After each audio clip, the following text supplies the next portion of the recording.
નમસ્કાર દર્શક મિત્રો, આપની સાથે હું ભગવતી વિશાવડિયા अब तक બુલેટિનમાં આપનું હાર્દિક સ્વાગત કરું છું। વિસ્તૃત સમાચારો જોતા પહેલા જોઈએ આજની મુખ્ય હેડલાઇન્સ। રાજકોટના 30 થી વધુ સ્થળો પર વહેલી સવારથી જ આઈટીની તવાઈ। રાજકોટમાં વધુ એક ખૂની ખેલ ખેલાયો, પત્નીના આડા સંબંધની શંકાએ પતિએ કરી હત્યા। મુન્દ્રામાં એસીબીનો સપાટો રૂપિયા 1 લાખની લાંચ લેતા 2 કસ્ટમ સુપ્રિન્ટેન્ડન્ટ ઝડપાયા। સમાચારો જોઈએ વિસ્તૃતમાં। ફરી એકવાર સમગ્ર રાજ્યમાં ઇન્કમ ટેક્સ વિભાગે વિવિધ સ્થળોએ તવાઈ બોલાવી છે। રાજકોટમાં આવકવેરા વિભાગે બિલ્ડર લોબીને ત્યાં સર્ચ ઓપરેશન હાથ ધર્યું છે। બેનામી વ્યવહારો થતા હોવાની શંકામાં 30 થી વધુ સ્થળોએ તપાસ હાથ ધરવામાં આવી છે। એટલું જ નહીં, આ સર્ચ ઓપરેશનમાં એક સ્થળ પર સર્વે પણ યોજાઈ રહ્યો છે। હાલ બિલ્ડર ગ્રુપ ઉપર સર્ચ ઓપરેશન હાથ ધરાતા જ અનેક તર્ક વિતર્કો સામે આવી રહ્યા છે। રાજકોટમાં બિલ્ડર લોબી પર ફરી આઈટી વિભાગનું સર્ચ ઓપરેશન ચાલી રહ્યું છે, ત્યારે builder Dilip Ladani, orbit group સહિત 30 થી વધુ સ્થળોએ આવકવેરા વિભાગે તપાસ શરૂ કરી છે। વહેલી સવારથી જ આવકવેરા વિભાગની કાર્યવાહીથી બિલ્ડર લોબીમાં ફફડાટ ફેલાઈ ગયો છે। આવકવેરા વિભાગને બેનામી વ્યવહારો મોટા પ્રમાણમાં થયા હોવાની શંકા છે, જેના આધારે તપાસ શરૂ કરવામાં આવી છે। તપાસ શરૂ કરતાની સાથે જ આવકવેરા વિભાગની ટીમે તમામ ડિજિટલ ડેટા હસ્તગત કરી સીઝ કરી દીધા છે। રાજકોટ આવકવેરા વિભાગની ટીમ દ્વારા orbit group, Ladani group, Vardhaman group, Devika Fincorp સહિત અનેક પેઢીઓ સમાવેશ કરવામાં આવ્યો છે। રાજકોટ શહેરના અંબિકા ટાઉનશીપ વિસ્તારમાં હિન્દી ફિલ્મની થ્રિલર સ્ટોરી જેવી ઘટના બની છે। પતિના હાથે જ પત્નીની હત્યાનો બનાવ સામે આવ્યો છે, જે બનાવમાં હત્યારા પતિએ હત્યાને અંજામ આપીને अब तक મીડિયાને પ્રતિનિધિને ફોન કરીને પત્નીની હત્યા નિપજાવી દીધાનું જણાવ્યું હતું। ત્યારે લોકશાહીની ચોથી જાગીર તાત્કાલિક સમય સૂચકતા દાખવી પોલીસને જાણ કરતા તાલુકા પોલીસની કાફલો ઘટના સ્થળે દોડી આવ્યો હતો અને હત્યારા પતિને અટકાયત લીધી હતી। આરોપી પતિ ગુરુ જીરોલીને પેવર બ્લોકના ધંધામાં નાગાજણ સાથે ભાગીદારી હતી, જેની સાથે પત્ની અંબિકાને આડા સંબંધો હોય તેવી શંકા પતિને હતી, જે બાબતે છેલ્લા ઘણા દિવસોથી બંને વચ્ચે ગૃહ કલેશ ચાલી રહ્યો હતો, જે ગૃહ કલેશનો કરુણ અંત આવ્યો છે। ગત મોડી રાત્રે બંને વચ્ચે ઉગ્ર બોલાચાલી થયા બાદ પતિએ ઘરમાં રહેલા પેવર બ્લોકના સેમ્પલ વડે પત્નીના માથાના ભાગે ઘા મારી દીધા હતા, જે બાદ પતિએ પેવર બ્લોક વડે પત્નીના માથાના ભાગે 1 થી વધુ વાર ઘા કરી માથું છૂંદી નાખી ક્રૂરતાપૂર્વક હત્યા નિપજાવી હતી। રાજકોટના અંબિકા ટાઉનશીપ શાંતિવન નિવાસની અંદર જે ઘટના બનવા પામી છે, મધ્યરાત્રિએ પોતાની જ પત્નીની પોતે જાતે હત્યા કરી અને તુરંત જ જે છે તે પોલીસ અને अब तकને ખાસ જાણ કરવામાં આવી છે। अब तकના રિપોર્ટરને જાણ કર્યા બાદ જ પોલીસ અહીંયા પહોંચી હતી અને તે બાદ અત્યારે જે આરોપી છે, જેની હત્યા કરી છે, તે આરોપીને અત્યારે પોલીસે ધરપકડ કરીને તેના ઘરની અંદર જે તેની પૂછપરછ ચાલી રહી છે, પંચરોજ કામ ચાલી રહ્યો છે। ઘટના સ્થળ ઉપર સ્થાનિક પોલીસ કાફલો છે તે અત્યારે પહોંચી આવ્યો છે અને સમગ્ર મામલે શું ઘટના બની છે તેની તપાસ કરી રહી છે। ખરેખર હત્યાનો બનાવ કારણ શું છે, શું કારણથી હત્યા કરવામાં આવી છે, પોલીસ અહીંયા પહોંચી છે અને તમામ બાબતોને લઈને તપાસ કરવામાં આવી રહી છે। થોડી જ ક્ષણોમાં જે મૃતદેહ છે તેને પીએમ માટે ખસેડવામાં આવશે, પરંતુ હત્યાનું કારણ જે અત્યારે છે તે પોલીસ તપાસ થયા બાદ જ બહાર આવે તેવી શક્યતા। પ્રાથમિક તારણ એવું છે કે ઘરેલું જે સમસ્યા છે તેને લઈને હત્યા કરવામાં આવી હોય તેવી પણ ક્યાંક પ્રાથમિક તપાસ આવી રહી છે। જીવરાજ પાર્ક વિસ્તારમાં શાંતિવન એપાર્ટમેન્ટમાં B103માં એક પતિએ એના પત્નીની હત્યા કરી છે, જેમાં આડા સંબંધના કારણે હત્યાનો બનાવ બનેલ છે। અત્યારે પથ્થર વડે જે બ્લોક આવે એના વડે હત્યા કરેલ છે અને એને જાતે જ પોલીસ કંટ્રોલ રૂમ ખાતે ફોન કરી અને આત્મસમર્પણનો કહેલ, જેથી તાત્કાલિક પોલીસ આવી ગયેલ। 5:45 વાગે આસપાસ પોલીસ આવી ગયેલ। ત્યારબાદ એ અહીંયા જ હતો, એને વિડીયો બનાવીને એને પોતે પણ વોટ્સઅપ ગ્રુપમાં શેર કરેલો અને જાણ કરેલી કે મેં આ કૃત્ય કરેલ। આડા સંબંધોના કારણે એને હત્યા કરેલી છે। આ એના મિત્ર સાથે આના જે હાલનો આરોપી છે, જેને કંટ્રોલ રૂમમાં જાણ કરેલી, ગુરુપ્પા મલપ્પા જીરોડી, જે મૂળ મહારાષ્ટ્રના અને કર્ણાટકની બોર્ડર ઉપરનું ગામ છે, ત્યાંનો રહેવાસી છે અને એણે જાતે જ ફોન કરેલો અને એના મિત્રના આનો પાર્ટનર પણ કહેવાય અને મિત્ર પણ છે, એની જોડે આની પત્નીના આડા સંબંધના કારણે આ બનાવ બનેલ છે। એનું નામ નગાભાઈ અમીરભાઈ કામડિયા, કન્સ્ટ્રક્શન લાઇનનું કામ કરતા છે। ના, એવી કોઈ બનાવ બનેલ નથી કે એ બાબતે પણ કોઈ પોલીસ હવે જે મરનાર બેન છે અંબિકાબેન, એમના બનેવી અને એમના બેનને બોલાવે છે। પુનાથી એ લોકો આવશે, ત્યારબાદ એમની ફરિયાદ લઈને આગળની કરે છે। હાલમાં ઇન્ક્વેસ્ટ પંચનામું ભરી પેનલ ડૉક્ટરથી PM થયા બાદ FSL રૂબરૂ પંચનામાનું બધી વિગતો કરવામાં આવે છે. ના બીજી કોઈ હથિયાર નહીં, પણ એ પથ્થર જે બ્લોક આવે છે આપણે નીચે ફિટ કરવાના, એ બ્લોક વડે જ હત્યા કરેલ છે. માથાના જ ભાગે બ્લડ સ્થળ ઉપર બેડરૂમમાં જ બ્લડ ઘણું બધું વહી ગયેલું છે, એના કારણે મરણ ગયેલ છે. 5-6 ઘા માર્યા માથામાં, જેથી બેન બેભાન થઈ ગયા બાદ લોહી પણ બીજા આડું અવડું ઉડેલું છે અને મરણ ગયેલ છે. કચ્છના મુન્દ્રામાં એસીબીએ મોટી કાર્યવાહી કરી છે. કસ્ટમ સુપ્રિન્ટેન્ડન્ટને લાંચ લેતા ઝડપી લીધા છે. કચ્છમાં કસ્ટમ સુપ્રિન્ટેન્ડન્ટ 1 લાખની લાંચ લેતા ઝડપાઈ ગયા છે. એસીબીની ટ્રેપમાં કુલ 3 વ્યક્તિઓ પકડાયા છે. હાલ તો આ સમગ્ર લાંચને કેસને લઈ કચ્છ પંથકમાં ચકચાર મચી ગઈ છે. એસીબીની ટીમે આ લાંચ કેસમાં વધુ તપાસ હાથ ધરી છે અને મુન્દ્રામાં ઇમ્પોર્ટ હેન્ડબેગના કન્ટેનરને ક્લિયરન્સ આપવાની અવેજમાં 1 લાખ રૂપિયાની લાંચ લેતા વર્ગ 2 કક્ષાના 2 કસ્ટમ સુપ્રિન્ટેન્ડન્ટ અને વચેટિયાને એસીબીએ દબોચી લીધા છે. કચ્છના એક બિઝનેસમેને વિદેશથી આયાત કરેલી હેન્ડબેગના કન્ટેનરને હરામના રૂપિયા ખાવાના હેતુથી બંને ભ્રષ્ટ સુપ્રિન્ટેન્ડન્ટે અટકાવી દીધું હતું. એસીબી પીઆઈ LS ચૌધરીએ ત્વરિત મદદનીશ નિયામક કેચ ગોહિલના માર્ગદર્શનમાં મુન્દ્રા પોર્ટ ખાતે ટ્રીપનું આયોજન કર્યું હતું. જામનગર જિલ્લાના લોકસભા ચૂંટણીના પડઘમ વાગ્યા છે. જામનગર જિલ્લા ભાજપ દ્વારા સેન્સ લેવાની પ્રક્રિયા હાથ ધરવામાં આવી છે. ભારતીય જનતા પાર્ટીની ટીમ જામનગર લોકસભા સીટની સેન્સ પ્રક્રિયા માટે જામનગર આવી હતી. ગાંધીનગર ધારાસભ્ય રીટા પટેલ અને પૂર્વ સાંસદ હરિભાઈ પટેલ આવ્યા હતા. જિલ્લા ભાજપ કાર્યાલય ખાતે સેન્સ લેવાની પ્રક્રિયા હાથ ધરવામાં આવી હતી, જેમાં જિલ્લામાંથી 250 જેટલા કાર્યકરો જિલ્લા કાર્યાલય ખાતે ઉપસ્થિત રહ્યા હતા. દેવભૂમિ દ્વારકા જિલ્લા અને જામનગર જિલ્લાના તાલુકા પ્રમુખ સહિતના કાર્યકરો વિશેષ ઉપસ્થિત રહ્યા હતા. કાર્યકરો સાથે ચર્ચા કર્યા બાદ સંભવિત ઉમેદવારનું લિસ્ટ તૈયાર કરવામાં આવ્યું હતું. જામનગર અને દેવભૂમિ દ્વારકા જિલ્લાના ભાજપ પ્રમુખ પણ ઉપસ્થિત રહ્યા હતા. કોંગ્રેસમાંથી ભાજપમાં જોડાયેલ પૂર્વ ધારાસભ્ય ચિરાગ પટેલ પણ ભાજપ કાર્યાલય ખાતે ઉપસ્થિત રહ્યા હતા. હું રણછોડભાઈ દેસાઈ, એક્સ મિનિસ્ટર ગુજરાત સરકાર. મારી સાથે હરિભાઈ પટેલ છે, આપણા રાજકોટના, એ પણ એક્સ MP છે. રીટાબેન પટેલ એ આપણા ગાંધીનગરના ધારાસભ્ય છે. આપણને બધાને ખબર છે કે સમગ્ર ભારતની અંદર ચૂંટણીનું પર્વ ખૂબ નજીકના દિવસોમાં આપણી સામે આવી રહ્યું, અને ચૂંટણીના પર્વના સંદર્ભની અંદર પાર્ટીની એક પ્રક્રિયા હોય છે, અને વર્ષો સુધીની સંગઠનની એક પરંપરા રહી. ક્યાંય પણ કોઈ પણ જગ્યાના ઉમેદવારો નક્કી થાય એ પહેલાં પાર્ટીના વિસ્તારના દરેક પ્રમુખ કાર્યકર્તા સાથે સંવાદ થાય, અને સંવાદમાંથી ક્યાંક ને ક્યાંક પારદર્શિતા પ્રમાણે વિસ્તારની અંદર આવતા દિવસોની અંદર કોણ પ્રતિનિધિત્વ કરે એવો એક અંશતઃ પ્રયાસ એ કાર્યકર્તાઓના વચ્ચે ચર્ચા પછી થતો હોય, અને એના જ ભાગ સ્વરૂપે આજે જામનગર જિલ્લાની અંદર લોકસભાના ઉમેદવારની પ્રક્રિયા માટે આજે પ્રદેશમાંથી અમે 3 નિરીક્ષકો એ કાર્યકર્તાઓને સાંભળવા માટે, એમની સેન્સ લેવા માટે, અને એમના મનમાં જે વાતો પડી એ વાતોને લઈને અમે પ્રદેશ સુધી પહોંચાડવાના છે. આજે કોઈ ઉમેદવારને નક્કી કરવાનું, ઉમેદવારનું નામ નક્કી કરવાનું એવો કોઈ અવકાશ નથી. ફક્ત ને ફક્ત કાર્યકર્તામાં પડેલી વાત, અને આવતા દિવસની અંદર જિલ્લાનું નેતૃત્વ એ કોઈ સારા ઉમેદવાર મળે અને ખૂબ ઉજ્જવળ મતોથી વિજય બને એ પ્રમાણેના પ્રયાસોના ભાગ સ્વરૂપે આજે અમે બધા કાર્યકર્તાઓને મળવા માટે આવ્યા છે. એમાં દેવભૂમિ દ્વારકા જિલ્લો છે, જામનગર જિલ્લો છે, જામનગર મહાનગર છે, અને મોરબી જિલ્લાના 14 ગામોનો જે સમાવેશ થાય છે જામનગર લોકસભામાં. એ બધા જ કાર્યકર્તાઓને આજે અમે મળવાના છે, અને એમની વિચાર, એમની વાત એ અમે પ્રદેશ સુધી પહોંચાડવાના છે. કુલ મિલાકર 200-250 જેવી સંખ્યા થશે. દ્વારકા અને જામનગર મહાનગર, જામનગર જિલ્લો એ મળીને 250 જેવી પ્રમુખ કાર્યકર્તાઓની સંખ્યા થશે. એ પ્રક્રિયા અમારે હાથમાં છે. એની પહેલા ઉમેદવારોનો ચયન પ્રક્રિયા કરવાનું કામ એ પ્રદેશ અને કેન્દ્રીય મોવડી મંડળના જોવાનું હોય. અમારું તો ફક્ત ને ફક્ત નીચેના કાર્યકર્તાઓનો વિચાર, એના મનમાં પડેલી વાતો એ પ્રદેશ અને કેન્દ્ર સુધી પહોંચે એનો પ્રયાસ. રાજ્યના ડીજીપી વિકાસ સહાય આજે સોમનાથ પહોંચ્યા હતા. ગીર સોમનાથની 2 કામગીરી, અમરેલી જિલ્લાની 1 કામગીરી એમ પોલીસની 3 સરાહનીય કામગીરી બદલ તેઓએ પોલીસ કર્મીઓને સન્માનિત કર્યા હતા. તાજેતરમાં વેરાવળ બંદર ખાતે 300 કરોડથી વધુ રૂપિયાનું ડ્રગ્સ ઝડપાયું હતું, જે સંદર્ભે તેઓ જિલ્લા પોલીસ વડાની કચેરી ખાતે પહોંચ્યા હતા.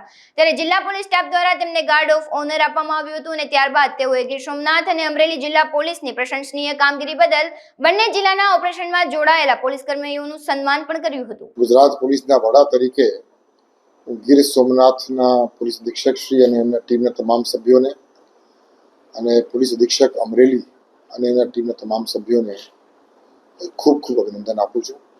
ખૂબ સારી કામગીરી બંને જિલ્લાઓમાં થઈ છે. આપણે જાણીએ છીએ કે ગીર સોમનાથ જિલ્લામાં એક નાર્કોટિક્સનો કેસ થયો છે.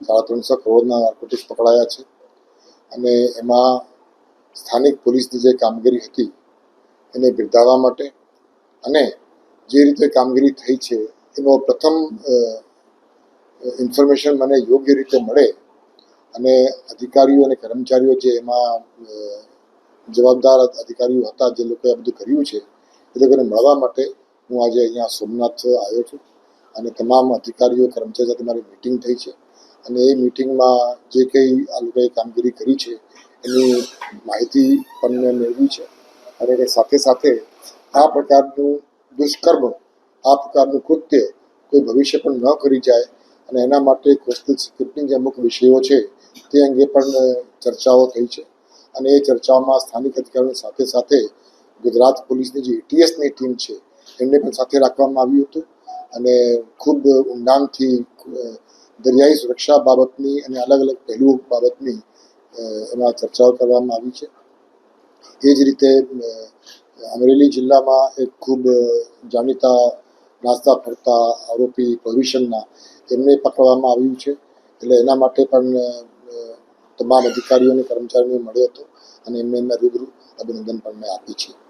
એની સાથે સાથે કેન્દ્ર સરકાર તરફથી પોલીસ સ્ટેશનોની, આખા દેશના પોલીસ સ્ટેશનોની રેન્કિંગ થાય છે અને એ રેન્કિંગની પ્રક્રિયામાં ગુજરાત રાજ્યની જે પ્રથમ રેન્ક્ડ પોલીસ સ્ટેશન હતી એવા ગીર સોમનાથ જિલ્લાના જે નવી બંદર કોસ્ટલ પોલીસ સ્ટેશન છે એને પ્રથમ રેન્ક મળ્યું છે, જેમાં માનનીય ગૃહમંત્રી શ્રી ભારત સરકાર તરફથી એક પ્રશંસાપત્ર જે આપવામાં આવી હતી એ પ્રશંસાપત્ર પણ આજે મેં એસએચઓને મેં એનાયત કરી છે. એટલે આ 3 શુભ કામો માટે હું આજે ગીર સોમનાથ આવ્યો હતો. ધન્યવાદ.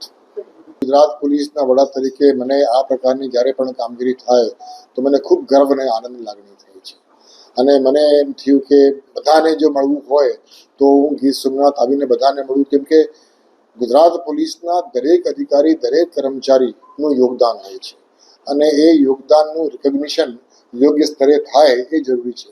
બધા ત્યાં ગાંધીનગર આવે એ કદાચ શક્ય ન બને, એટલે મને એમ થયું કે રૂબરૂ અહીંયા આવીને લોકોને મળીએ અને એ લોકોનો ઉત્સાહ અને ઉમંગમાં વધારો થાય એના માટે આપણે એક કામગીરી કરવાના હેતુથી હું આજે સોમનાથ. વિજ્ઞાન અને પ્રૌદ્યોગિકી વિભાગ ગુજરાત સરકાર અંતર્ગત આવેલ Gujarat council on science and ટેકનોલોજીના મારફત દ્વારા ગુજરાતના રત્ન તરીકે ઓળખાતા જામનગર શહેરમાં અત્યાધુનિક પ્રાદેશિક વિજ્ઞાન કેન્દ્ર વિકસાવી રહ્યું છે. પ્રાદેશિક વિજ્ઞાન કેન્દ્ર જામનગરનો ઉદ્દેશ રાજ્ય અને પ્રદેશના વિદ્યાર્થીઓ, શિક્ષકો અને સામાન્ય લોકોમાં વૈજ્ઞાનિક સ્વભાવના વિકાસ, તકનીકી જાગૃતિ અને વિજ્ઞાન, ટેકનોલોજી, એન્જિનિયરિંગ અને ગણિતને લોકપ્રિય બનાવવાનો છે. શહેરમાં પ્રાદેશિક વિજ્ઞાન કેન્દ્ર જિલ્લામાં રેલવે સ્ટેશનની સામે વોર્ડ નંબર 12 માં 10 એકર જમીનમાં વિકસાવવામાં આવી રહ્યું છે. આ પ્રોજેક્ટની કિંમત 100 કરોડ છે અને તે 2 વર્ષના સમયગાળામાં પૂર્ણ થશે. રિજિયોનલ સાયન્સ સેન્ટર જામનગરની ડિઝાઇનમાં આકર્ષક અને ઇન્ટરએક્ટિવ વિજ્ઞાનના વિષય એક્ઝિબિટનો સમાવેશ કરવામાં આવ્યો છે, જેમાં અત્યાધુનિક ટેકનોલોજીનો પણ સમાવેશ થઈ શકે છે.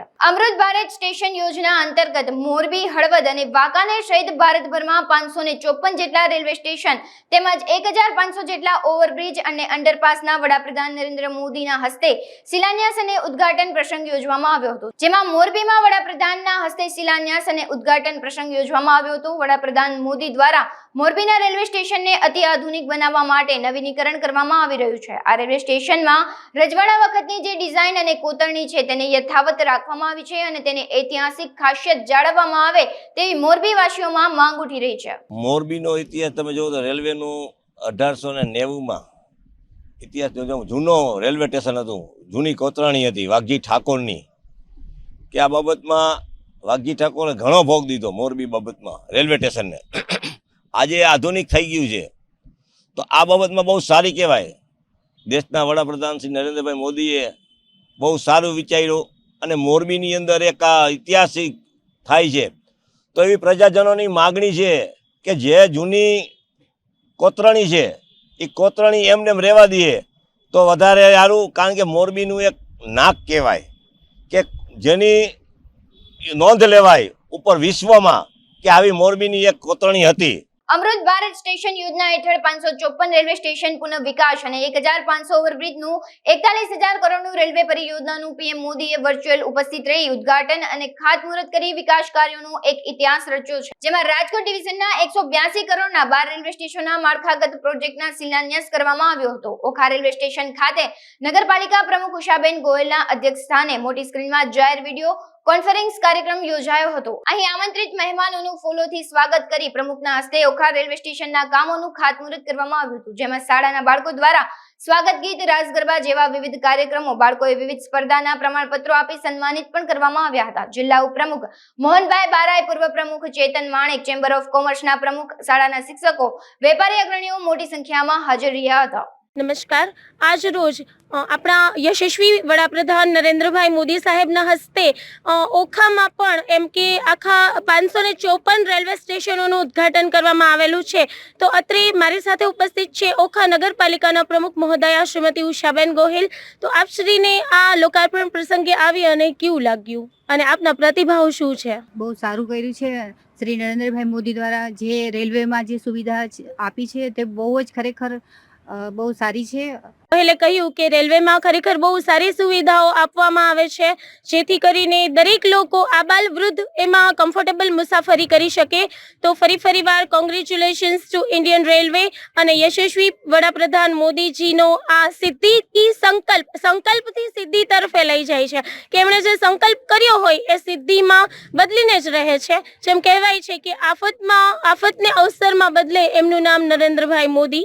તો once again congratulations two Indian railways and આજે આ કાર્યક્રમમાં શ્રીમતી ઉષાબેન ગોહિલ, શાસક પક્ષના નેતા ઓખા નગરપાલિકાના શ્રીમાન મુકેશભાઈ પાંજરીવાલા કે જેઓ રેલવેમાં પણ સલાહકાર કમિટીમાં છે, શ્રીમાન આલાભા, શ્રી મોહનભાઈ બારાઈ, શ્રીમાન ચેતનભાઈ માણેક અને રેલવેના ઓફિસર્સ દરેક, શ્રીમાન રાજકોટથી જે સર આવેલા છે એમના અધ્યક્ષ સ્થાને એમના ગાઈડન્સ નીચે આ જે કાર્યક્રમ રાખવામાં આવ્યો એ ખૂબ સફળ રહ્યો। શ્રી પ્રવીણભાઈ ગોકાણી અને દરેક મહાનુભાવો અત્રે ઉપસ્થિત હતા, પ્રમુખ પ્રતિનિધિ શ્રીમાન સુરેશભાઈ। તો આ દરેક પદાધિકારીઓની ઉપસ્થિતિમાં આ કાર્યક્રમ ખૂબ સારો રહ્યો અને આશા કરીએ કે આ ઇન્ડિયન રેલવેનો લાભ આબાલ વૃદ્ધ દરેકને મળતો જ રહે। હવે તો ઘણી બધી સારી સુવિધાઓ આવી છે, જે સારી સુવિધાઓ પ્રોવાઈડ કરવામાં આવી છે। તો આજે આનંદ અનુભવીએ છીએ આજે આ લોકાર્પણ કાર્યક્રમમાં ઉપસ્થિત રહીને। સ્માર્ટ સિટી સુરતમાં પાર્કિંગ સમસ્યાનો પ્રશ્ન વિકટ બની રહ્યો છે, જ્યાં પાર્કિંગની સારી વ્યવસ્થાના અભાવે જાહેર માર્ગો પર બેફામ વાહનો પાર્કિંગ થઈ રહ્યા છે, જેથી ત્યાંથી પસાર થતા રાહદારીઓ અને વાહન ચાલકો સહિત સ્થાનિકોને અનેક સમસ્યાનો સામનો કરવો પડી રહ્યો છે। જ્યાં મન ફાવે તેમ વાહન પાર્કિંગ જાહેર રોડ પર પાર્ક કરવા પાર્કિંગ કોન્ટ્રાક્ટર સુરભી એન્ટરપ્રાઇઝના પેટા કોન્ટ્રાક્ટર અલી બાબુજા અલી દ્વારા રીતસરની પઠાણી ઉઘરાણી કરી રહ્યા હોવાના આક્ષેપો કરવામાં આવ્યા છે। મારી ફરિયાદ એવી છે કે લાલગેટ વિસ્તારમાં વેડિંગ શોરૂમની સામે જે એસએમસીનો ખુલ્લો પ્લોટ આવેલો છે તે પાર્કિંગ તરીકે સુરભી સંસ્થાને આપવામાં આવ્યું છે, જેમાં આરટી કોર્પોરેશનના કોન્ટ્રાક્ટર તૈયબ અલી બાબુજાન અલી પેટા કોન્ટ્રાક્ટર તરીકે ચલાવે છે, જેની અંદર ગાડીઓની કેપેસિટી કરતાં વધારે ગાડીઓ પાર્કિંગ થાય છે।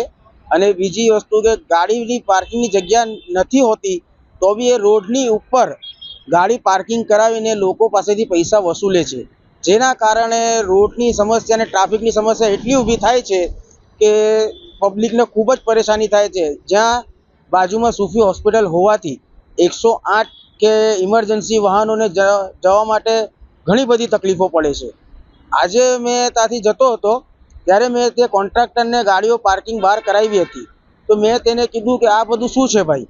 તો એ કોન્ટ્રાક્ટરે મારી ઉપર દાદાગીરી કરી, અપશબ્દો બોલ્યા, ગાળાગાળી કરી અને મને જાનથી મારવાની ધમકી આપી, જેના સંધાનને લઈને આજે મેં એના વિરુદ્ધમાં લાલગેટ પોલીસ સ્ટેશનમાં લેખિતમાં અરજી આપી છે। અને બીજી વસ્તુ કે જે મારું કહેવું એવું છે શહેરના પોલીસ ટ્રાફિકને કે આ જે સમસ્યા છે તેનો ઉકેલ લાવવા વિનંતી, અને જે ગાડીઓ પાર્કિંગ કરે છે બહાર એને પાર્કિંગ કરવા ના દેવાય, અને જો છતાં બી નહીં માનતો હોય તો ક્રેન લઈને એને ગાડીઓને ઉચકાવી લેવી। પાલિકા દ્વારા તો સુરભી એન્ટરપ્રાઇઝને કોન્ટ્રાક્ટ લાગેલો છે, જેના દ્વારા સુરભી એન્ટરપ્રાઇઝ નથી ચલાવતી, જે આરટી કોર્પોરેશન છે જેનો ઓનર તૈયબ અલી બાબુજાન અલી છે એ પેટા કોન્ટ્રાક્ટર તરીકે એ પાર્કિંગ ચલાવે છે। આગળ પગલાં ભરવામાં એક જ વસ્તુ છે કે આ નુકસાન દૂર થાય। બીજી વસ્તુ કે જે ગાડીઓ છે એ બહાર પાર્કિંગ કરાવે નહીં, ને પહેલી વસ્તુ કે જે કંપનીને કોન્ટ્રાક્ટ લાગેલો છે બરાબર, તો એ બીજી કંપનીને પેટા કોન્ટ્રાક્ટ તરીકે કેવી રીતે આપી શકે? એટલે આને એક જ વસ્તુ છે કે આ જે કોન્ટ્રાક્ટ છે આરટી કોર્પોરેશનને એને બ્લેકલિસ્ટ કરવા મારી વિનંતી છે. તમે પાલિકા કમિશનર પાસે રજૂઆત કરવા ગયા હો? ઘણી બધી અરજીઓ આપી છે સુરત મહાનગરપાલિકામાં, પણ કોઈ સુનવાઈ થતી નથી. અરજી આપીને હું થાકી ગયો છું. છેલ્લે મને આ વસ્તુ કરવી પડે છે. ટ્રાફિક પોલીસમાં બી મેં આગળ અરજી કરી હતી, ત્યાંથી ટ્રાફિક પોલીસવાળા આવ્યા હતા અને ગાડીઓ બહાર હતી, એની રસીદો એને આપી હતી અને એને નોટિસ ફરકાવી હતી. એ વાતને 15 દિવસ થઈ ગયા અને 15 દિવસ પછી એણે પાછું કાવતરું ચાલુ કરી દીધું. હવે એક વસ્તુ છે કે કાયદેસરની કાર્યવાહી કરવામાં નથી આવતી, એ તો હવે સુરત મહાનગરપાલિકા જાણે અને પોલીસવાળા જાણે. બરાબર છે. હવે હું તો આમ નાગરિક છું, મને તકલીફ પડી છે એટલે મેં અરજી કરી છે. ભચાઉના કડોલ ગામે ધાડ પાડવા આવેલી ત્રિપુટી દ્વારા આધેડ મકાન માલિક પર કરવામાં આવેલા જીવલેણ હુમલાના બનાવે પોલીસે ગામના જ 2 શખ્સોની ધરપકડ કરી લીધી છે. પોલીસે ગુનામાં સંડોવાયેલા સામજી ચાવડા અને દશરથ વાલાભાઈ કાયાણીની ધરપકડ કરી છે. કંડોલમાં રહેતા પેથાભાઈ લોચાના મકાનમાં ચોરી કરવા ઘૂસેલા શખ્સો પેથાભાઈ અને તેમના પત્ની જાગી જતા પેથાભાઈ પર લોખંડની પાઇપ અને હથોડીથી ઘાતક હુમલો કરી આરોપી ફરાર થયા હતા. પોલીસે આરોપીને ઝડપી આગળની કાર્યવાહી હાથ ધરી છે. 23/2/2024 ના રોજ ભચાઉ પોલીસ સ્ટેશનમાં આવેલ કડોલ ગામ ખાતે ફરિયાદી પેથાભાઈ લાખાભાઈ કડોલ ભચાઉના રહેણાંકના મકાનમાં રાત્રે આશરે 1 વાગ્યા જેવા અજાણ્યા ઈસમો મોઢે કપડું બાંધી અને લોખંડની હથોડી અને પાઇપ લઈ આવેલા અને લૂંટ કરવાની પ્રયાસ કરતા ફરિયાદી જાગી જતા ફરિયાદીને પણ ઈજાઓ કરવામાં આવેલ. જેની બનાવની ગંભીરતા ધ્યાને લઈ ભચાઉ પોલીસ સ્ટેશન દ્વારા અલગ અલગ ટીમો બનાવી તાત્કાલિક આજુબાજુના વિસ્તારોના સીસીટીવી કેમેરા જોવામાં આવેલ અને ખાનગી બાતમીદારો દ્વારા માહિતીના આધારે 2 આરોપીઓને પકડવામાં આવેલ છે, જેના નામ છે સામજી દેવાભાઈ ચાવડા અને દશરથ વાલાભાઈ કાયાણી, અને આ બાબતે સંપૂર્ણ તપાસ ચાલી રહી છે. વડાપ્રધાન દ્વારા વિડીયો કોન્ફરન્સિંગના માધ્યમથી 551 સ્ટેશનોના પુનઃ વિકાસ અને 1500 રોડ ઓવરબ્રિજ અંડરપાસનો શિલાન્યાસ કરવા માટે 40,000 કરોડનો પ્રોજેક્ટ દેશને સમર્પિત કરાયો છે, જેમાં જામનગર જિલ્લાના અને દેવભૂમિ દ્વારકા જિલ્લા રેલવે સ્ટેશનનો પણ સમાવેશ કરવામાં આવ્યો છે. જામનગર, ગાંધીનગર ઉપરાંત કાનાલુસ, જામજોધપુર તેમજ દ્વારકા ભાટિયાના રેલવે સ્ટેશનનું નવીનીકરણ કરાશે. આ તમામ સ્ટેશનોના પુનઃ વિકાસનો કુલ ખર્ચ આશરે 181.42 કરોડ રૂપિયા છે. વર્લ્ડ ક્લાસ બિલ્ડિંગ, બુકિંગ અને પાર્સલ ઓફિસ, લિફ્ટ, કોન્સન્સ અને એસી વેઇટિંગ રૂમ, સાનુકૂળ પાર્કિંગ, આધુનિક કોચ, માર્ગદર્શન ડિસ્પ્લે બોર્ડ જેવી સિસ્ટમ અને વગેરે લાઇટિંગ જેવી પૂરતી સુવિધાઓ મળી રહેશે. આજરોજ સમગ્ર દેશ માટે એક ઐતિહાસિક રેલવે વિભાગનો કાર્યક્રમ જે માનનીય પ્રધાનમંત્રીશ્રીએ વર્ચ્યુઅલી આખા રાષ્ટ્રમાં અનેક રેલવે સુવિધાઓ જ્યારે નાગરિકોને અને દેશને અર્પણ કરી હોય ત્યારે એમાં જામનગર સંસદીય ક્ષેત્રને પણ ખૂબ મોટો લાભ આ સમગ્ર કાર્યક્રમના માધ્યમથી ગઈકાલે માનનીય પ્રધાનમંત્રી શ્રી દ્વારકામાં પોતે ઉપસ્થિત રહી જામનગર અને દ્વારકા જિલ્લાને અનેક વિકાસની ભેટ અને સોગાતો એમના દ્વારા આપવામાં આવી. આજે વર્ચ્યુઅલી ઉપસ્થિત રહીને પણ જામનગર સંસદીય ક્ષેત્ર એટલે જામનગર અને દ્વારકાના લગભગ મહત્વના બધા જ રેલવે સ્ટેશનો ને એક અમૃત ભારત યોજના અંતર્ગત નવીનીકરણના પેકેજીસ આપવામાં આવ્યા. એમાં ગાંધીનગરનું આપણું સ્ટેશન હોય, જામનગર ખાતે કે દ્વારકા સ્ટેશન હોય, ભાટિયા હોય, હાપા હોય, જામજોધપુર રેલવે સ્ટેશન હોય, કાનાલુસ રેલવે સ્ટેશન હોય, આ બધા જ સ્ટેશનો ને વિશેષ પેકેજ અંતર્ગત એનું નવીનીકરણ કરવામાં આવશે. આપણે જોયું એ પ્રમાણે આપણે અહીંયા જામનગર રેલવે સ્ટેશનના તો ફોટા પણ આપણે જોયા હશે કે ભવિષ્યમાં કેવું લાગશે. તો હું એવું માનું છું અને માનનીય પ્રધાનમંત્રી શ્રી હંમેશા દરેક જગ્યાએ આ વાત કહે છે કે આપણી જે ઓળખ છે એ આપણી આવી બધી ભૌતિક સુવિધાઓથી પણ એક ઇન્ફ્રાસ્ટ્રક્ચર વધુ ને વધુ સુવિધાઓથી આપણી ઓળખ પણ છે અને આ બધા પ્રગતિના માધ્યમો છે. તો કનેક્ટિવિટી એક કી માધ્યમ હોય અને દિશામાં પહેલા કનેક્ટિવિટી અપાઈ જતી, ટ્રેનો ક્યાંક અપાઈ જતી, પણ ભૂતકાળમાં કોઈ દિવસ આપણી એક્ઝિસ્ટિંગ જે સુવિધાઓ છે એને વધુ મજબૂતીથી એની જાળવણી કરવી અથવા એને અપગ્રેડ કરવી આ પ્રકારની વ્યવસ્થા નહોતી.